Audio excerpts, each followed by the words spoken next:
Despite growing up as the daughter of Iraq's former prime minister and earning an international relations degree from a prestigious British university, Sarah Ayad Allawi feels many of the same political frustrations as other 29-year-olds in Iraq. Allawi wanted to run as a legislative candidate of the National Accord political party, the party of her father Ayad Allawi, interim prime minister from 2004 to 2005, in the elections Saturday. But minimum age of 30 disqualified her for entering the race. The rule serves as check on the political power of the young, she says. Only 20 of the 328 Iraqi lawmakers are under the age of 40. They are the voice for an underrepresented demographic, representing only 6% of the parliament in a country where the median age is 19. You can be certain that I will be 30 by the time this next parliament has its first session, she said. Ready to pick new faces, Iraqis in Allawi's generation grew up knowing mainly conflict and limited economic opportunities. Now they are getting a chance to change their wounded country.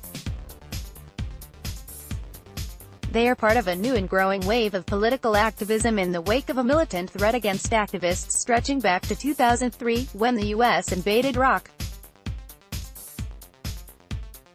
Young voters say they are getting involved because they are ready for a change. The Iraqi people are ready to pick new faces, said first-time voter Mohammed Saleh, 22, a computer engineering student in Baghdad. The youth especially are tired of the corrupt politicians. The May 12 parliamentary race is the fourth since the beginning of the U.S. occupation and the first since Iraqi forces drove ISIS out of major cities like Tikrit and Mosul last year. Iraqi officials say 24 million out of its population of 39 million are eligible to vote. Among them are 4.5 million Iraqis who will cast ballots for the first time.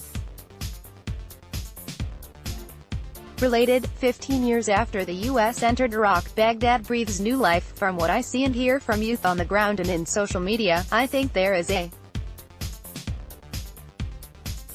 real chance for change, said Saleh, who supports Saroon, an electoral alliance between supporters of the 44-year-old influential and independent Shiite cleric Muqtada al-Sadr and the secular Iraqi Communist Party.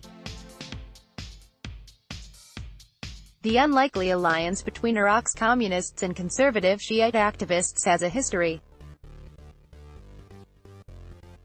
The two groups worked together to overthrow King Faisal II in 1958 and coalesced again in 2016 to lead protests in Baghdad's Tahrir Square demanding Prime Minister Haider al-Abadi deliver on his anti-corruption promises. In this round of elections, the odd pairing is united and shared disgust over poor quality services, education, healthcare and public security due to corruption. Transparency International ranks Iraq near the bottom of its global corruption index at 169 out of 180. Many blame government corruption for the collapse of the Iraqi army in the face of ISIS militants' capture of Mosul, Tikrit and other territory in 2014.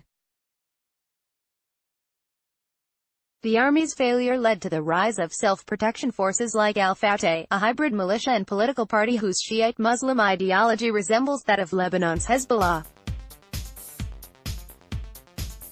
Al-Fateh is also looking to create a new, younger generation of Iraqi leaders. Hadi al-Amiri, 63, the Iranian-trained head of the military wing of the Supreme Islamic Iraqi Council political party, runs Al-Fateh. He is supporting several candidates under 40. Many served in the militia last year in the fight against ISIS.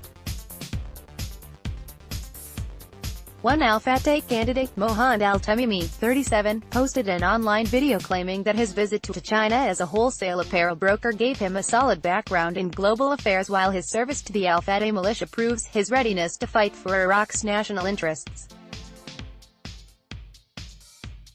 A catastrophe on our hands. Not all Iraqis plan to vote. Political violence has led some young people to say they'll stay home. Others are too disillusioned with politics to offer candidates their support. "I will not vote because the entire system is corrupt," said Yasir Adnan, 22, a medical student, in Karbala. "Our constitution is not humanistic. It contains many discriminating clauses based on religious and ethnic identity and age." In Kirkuk, Salo Al-Kanan, a 35-year-old computer operator at a refinery company, said he understands the reasoning behind calls to boycott the election, but worries that Iraq's sectarian deadlock will continue if too many young people refrain from voting or choose to vote for parties based on their religious affiliations. "Youth, especially those participating for the first time, will decide who wins," Kanan said. "If they choose carefully, things could be great. If not, we will have a catastrophe on our hands." Related series, Iraq Interrupted. Young Iraqis have demographic leverage, and they should use it to run as candidates and shape policy, said Ali Bashar, 31, a youth organizer and international relations professor at Bayan University in Erbil. "Today, youth represent the key to electoral victory," said Bashar, one of the founders of the Nineveh Political Youth Forum, a new education and advocacy movement which tried to develop talent in communities in order to field candidates, and has made efforts to get out the youth vote. "All parties and political blocs are making an effort to recruit this demographic. They believe they need to gain power in parliament." Engineer Mohammed Abbas, 36, is one such recruit. He participated in a December session of Bashar's Political Youth Forum and is now running as a candidate with the body's Victory Alliance in the upcoming election. "Just because a candidate is young does not mean he is better," Abbas said. "I hope people vote for me based on my record of community service and my professional qualifications as an engineer to advocate and guide our country's reconstruction program." Gilgamesh Nabil reported from Istanbul. Jacob Wirtschafter reported from Cairo.